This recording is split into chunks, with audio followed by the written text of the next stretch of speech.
are you have received a text message recently trying to trick you into handing over sensitive personal data. Scammers have been ramping up those fake texts and calls lately, claiming recipients specifically owe money for overdue E-ZPass payments or tolling charges. Scams like these tend to pick up right after a holiday where a lot of people travel, like Memorial Day weekend. These actually are some examples of messages sent to many of our colleagues here in New York. Of course, you want to avoid clicking any links in these messages. They take you to fake websites where scammers collect personal data, including credit card and bank information, as well as social security numbers. And John Haraburda is a scam expert with Transaction Network Services. That's a company that tracks phone and text message activity. John is joining us now. Thank you, and happy Saturday to you. Thanks for having me on, Steph. And I might correct you slightly, saying I'm a scam identifier expert, where we help prevent those and identify to the consumer to prevent those from hitting. But yeah, thanks for having me on. We appreciate that. John, a lot of people think I'll never fall victim to a scam, right? I'm too smart to fall for it. But we're seeing these tricks get more and more sophisticated. They are, and one of the things that you mentioned in your intro was the function of what we call intermodal communication, right? Where you'll get both a text message and you'll get a phone call from a number trying to identify you for payment.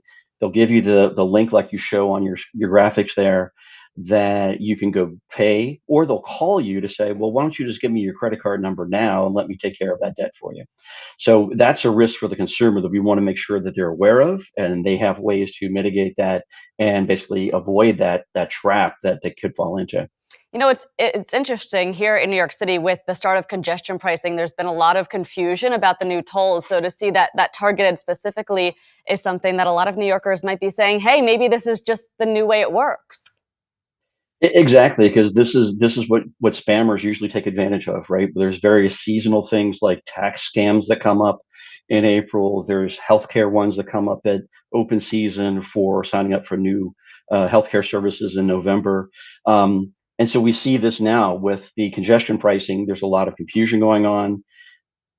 A consumer may say, well, maybe I did miss a toll. Maybe my transponder didn't collect it. We have been seeing complaints from customers in the New York metro area, getting calls from E-ZPass or from the Port Authority claiming some miss of a toll. And we see the consumers identifying that and sniffing that out and basically not falling for that. So that's definitely something we've seen. The part that's interesting, we've also seen this anywhere from Texas to Michigan to Virginia, and even calls in Canada claiming that, hey, you're up here in Canada and you missed a toll. We're going to call you up. So, spammers have identified this, and various markets have these kind of catalysts that spammers try to take advantage of. Yeah, they're definitely getting smarter. John, what are some tips that you have to offer for how to call these out and be aware of what we're seeing? Well, I think you mentioned a lot in your intro. I think the first thing is do not click on the link, right? The easiest thing is if you have an E-ZPass, you have an E-ZPass account, you can go to the website directly and do this. Secondly, don't give your credit card information to someone who calls you. You can always call back. You can look up the number for E-ZPass and find that if you wanted to go check your account again. And again, you have the ability of hanging up a call. If you pick up the call, you listen to it, you sense something that's wrong, it's perfectly fine to hang the call up and avoid that fraud. Yeah, if it feels wrong, there's a good chance it might be. John, I was under the impression that this was made illegal a few years ago. Can authorities do anything about these scams?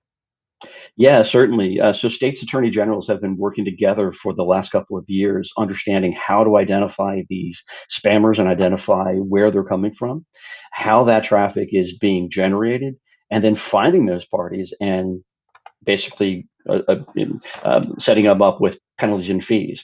This has also been expanded to the FCC. So part of the legislation that got put in place several years ago was called the Trace Act, gave the FCC capability of doing penalties and fees against providers who generate this bad traffic. And so over the last couple of years, the FCC has been active with identifying multi-million-dollar fees to these providers who have been generating this bad activity. Well, John, we certainly appreciate your time. That is John Haraburda with the Transaction Network Services. Thank you so much for your time again and for the advice as well. My pleasure. Have a wonderful day.